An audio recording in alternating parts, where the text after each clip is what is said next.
Ya, kita ke informasi selanjutnya pemirsa, di mana ada informasi warga Kelurahan Banjaran Kota Kediri Jawa Timur dihebohkan atas temuan mayat bayi laki-laki di sebuah sungai. Kini polisi memburu pelaku yang tega membuang bayi malang tersebut.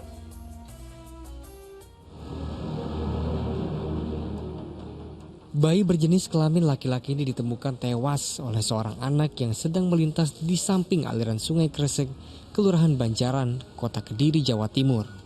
Saat ditemukan, mayat bayi malang ini dalam kondisi telungkup di tengah sungai, tersangkut sampah dengan tali pusar yang masih menempel.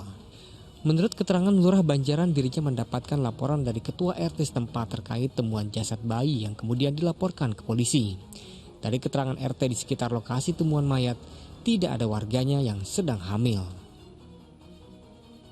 Kira-kira ada laporan warga yang hamil gitu Pak Lurah atau seperti apa? Untuk RT setempat sudah ada tadi dari Pak RT warga yang hamil. Jadi kemungkinan bukan dari warga sini. Ya, belum tahu, nanti biar dari Polsek saja yang mengidentifikasi. Pihak polisian kini sedang melakukan penyelidikan guna mengungkap siapa pelaku pembuangan bayi tak berdosa ini. Sementara itu, jasad bayi dibawa ke Rumah Sakit Bayangkara untuk diotopsi. Danu Sukendro melaporkan dari Kediri, Jawa Timur. Innalillahi, di saat banyak pasangan yang ingin mempunyai anak, ini malah disia-siakan begitu saja. Nah Pak Ustadz, ketakutan sebagian orang tua ini kan saat mempunyai anak adalah khawatir tidak bisa membiayai anak. Lalu bagaimana menangkis ketakutan tersebut Pak Ustadz? Ya Mbak Wanda, auzubillahi min dzalik. Perbuatan yang sangat tercela. Bagaimana mungkin bayi yang masih suci, yang masih mulia diperlakukan dengan perilaku yang sangat kejam seperti ini. Allah Subhanahu wa taala mengingatkan di 2 ayat Al-Qur'an di surat Al-Isra bahwa ada faktor seorang ibu atau orang tua membunuh bayinya. Faktornya yang pertama faktor aib, malu karena memang telah ada perbuatan nista sebelumnya, atau faktor ketakutan, khawatir jatuh miskin, khawatir membebani secara ekonomi. Padahal Allah ingatkan di surat Hud ayat yang ke-7, wa ma min dabatin fil ardi illa 'alallahi rizquha. Jangan khawatir kata Allah. Setiap yang bernyawa sudah disiapkan rizkinya. Bahkan bisa jadi anak kita insya Allah rizkinya lebih banyak dari kita.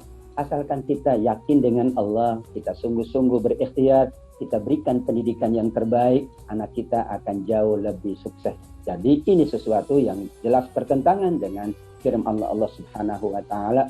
Manusia yang khawatir, manusia yang takut dengan kemiskinan, dengan keberadaan bayi atau anak, berarti dia tidak yakin dengan anugerah rezeki Allah Subhanahu wa taala. Kita harus yakin semua sudah ditetapkan rezekinya, dan insya Allah dengan karunia anak kita jaga, kita rawat, kita besarkan, kita didik, insya Allah menjadi pintu-pintu rezeki dari Allah Subhanahu wa taala untuk sang bayi, bahkan untuk kedua orang tuanya. Amin ya rabbal alamin.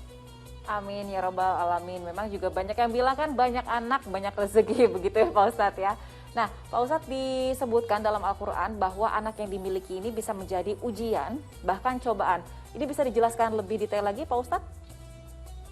Ya betul Mbak Wanda, innama amwalukum wa auladukum fitnah. Sungguh anak-anak untuk kalian adalah ujian atau cobaan. Ujian yang dimaksud kata para ulama adalah menguji sejauh mana tanggung jawab kita sebagai orang tua. Sama dengan kita diuji di berbagai aktivitas. Tanggung jawab kita, amanah kita, itulah yang akan menjadi tanda bahwa kita lulus ujian.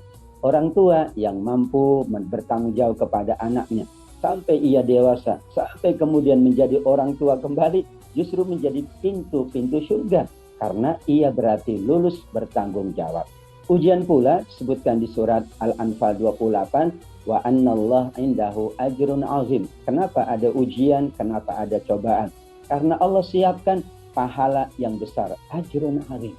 Semakin baik kita menjalani ujian dari anak kita, harta kita, semakin besar peluang ya pahala yang besar dari Allah Subhanahu wa taala. Semakin kita tidak menjalankan dengan sebaik-baiknya, dikhawatirkan kita tidak mendapatkan pahala yang besar dari Allah Subhanahu wa taala. Atau yang dimaksud dengan cobaan adalah kadang-kadang betul bisa jadi anak kita melalaikan kita dari mengingat Allah. Di surat Al-Munafiqun diingatkan oleh Allah, Janganlah anak-anak kalian, harta-harta kalian melalaikan kalian dari mengingat Allah, dari beribadah kepada Allah. Mungkin saking sibuknya dengan anak, lupa sholat, lupa ibadah. Karenanya ini ujian, ini cobaan. Insya Allah orang tua yang mampu bertanggung jawab menjadikannya lumbung-lumbung pahala. Terus ia berbuat baik dan menjalankan kewajiban dan amanahnya, justru anak, harta akan menjadi pintu-pintu surga kita, peluang-peluang pahala di sisi Allah Subhanahu wa Ta'ala. Amin ya rabbal alamin. Terima kasih banyak Pak Ustadz. Kita lanjutkan ke informasi lainnya, di mana ada